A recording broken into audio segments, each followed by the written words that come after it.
Hi. Mars is going retrograde in Cancer, its debilitation sign, at 11 degrees 59 minutes in the nakshatra of Pushya, also known as Pushyami or Siddhya, and in ancient times it was also known as Tisha. Pushya Nakshatra spans from 3 degrees 20 minutes to 16 degrees 40 minutes in the zodiac sign of Cancer.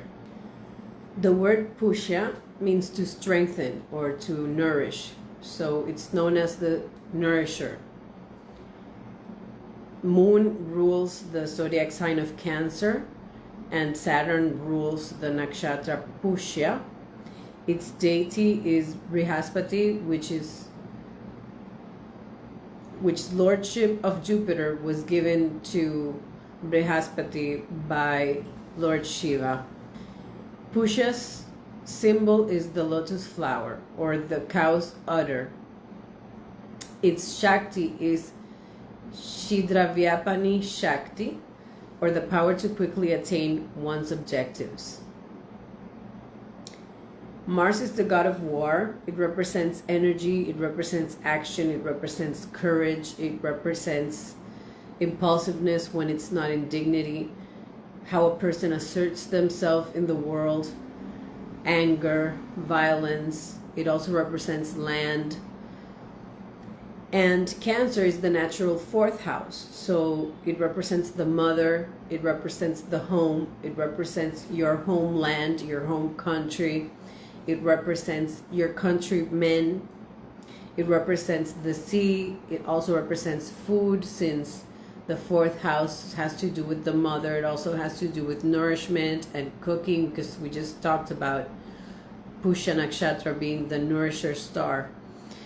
It also has to do with emotions and real estate, and also early education. So Mars in Cancer is in its debilitation sign, and as the god of war, in a homey, nurturing sign, feels at odds. Mars feels exalted in Capricorn, which is graveyard, and war has many casualties, as we know. Mars is aspecting the sign of Libra right now with its fourth aspect, and Aquarius with Saturn in it, Mula Trikona, with its eighth aspect. It is in trines to Scorpio and Pisces right now. Scorpio having Mercury retrograde right now in Jyeshta Nakshatra, which is the star of war, Antares, and the Sun is also there in Scorpio. And Pisces has Rahu in it, which is aspecting Aries, Jupiter retrograde, Mars debilitated in Cancer, Sun and Mercury in Scorpio, Ketu in Virgo, which is always seventh from Rahu, Libra and Sagittarius. So the moksha trines, the fourth house, the eighth house, the 12th house, Cancer, Pisces, and Scorpio, are under the Rahu Drishti, which is not a very good Drishti. It's called Punya Papa Drishti, and it's responsible for hidden enemies. At a collective level, relationships may be affected by betrayals, alcohol and drug abuse. Politically, there are going to be diplomatic betrayals, protests, rebellion, and conflicts that can erupt in war.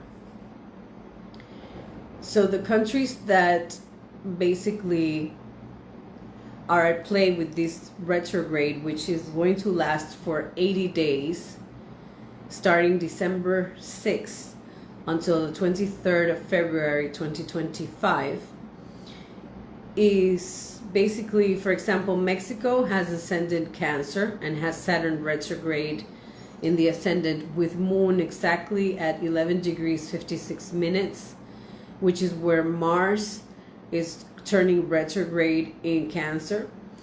And Mexico has Mars exalted in Capricorn with Sun and Venus in it, so we will be seeing conflicts arise in Mexico. France has the ascendant in Scorpio with Saturn in it.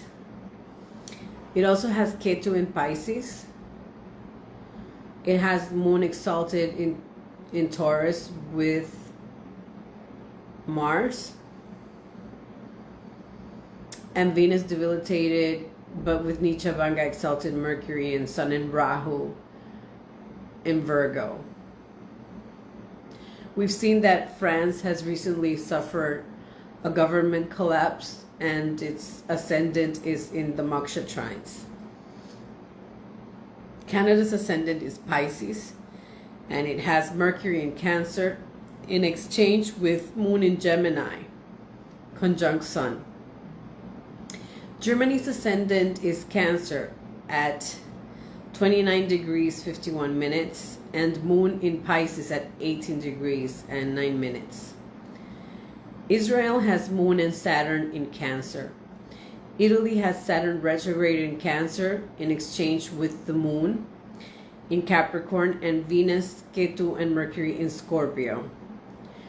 Russia has Rahu in Scorpio in the second house, and Ukraine's ascendant is Scorpio. The UK has Sun, Venus, and Ketu in Pisces and Mars in Scorpio. And the US has Mercury retrograde with Rahu in Cancer. Iran has Mars retrograde, Mercury, and Sun in Pisces, but it has exalted Moon in Taurus and Jupiter in Cancer. And Syria has Rahu in Scorpio and Venus in Pisces, Sun and Mercury in Aquarius, and Saturn retrograde in Libra. China is also a major player, as it has its ascendant and Moon in Capricorn with Mars in Cancer and Rahu in Pisces. It also has Saturn in Leo with Sun and Mercury exalted in Virgo with Ketu, and Venus in Libra, and Jupiter 12 from the ascendant in Sagittarius. So all of these countries are definitely going to be involved in some sort of conflict, whether it's diplomatic or trade wars or actual war, as we have been seeing. And things can escalate pretty quickly. And the best that you can do is basically try to be a witness of yourself. Try to just not let yourself react to situations.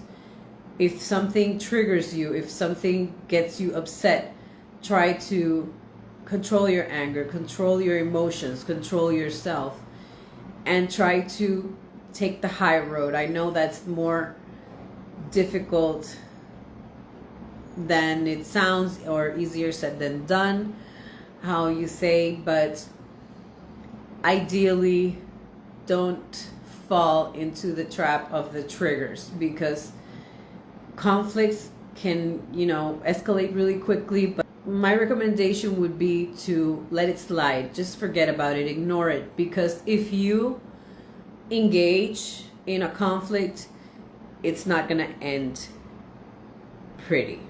Pray for peace, meditate. And I hope that this video was helpful to you. Om Namah Shivaya.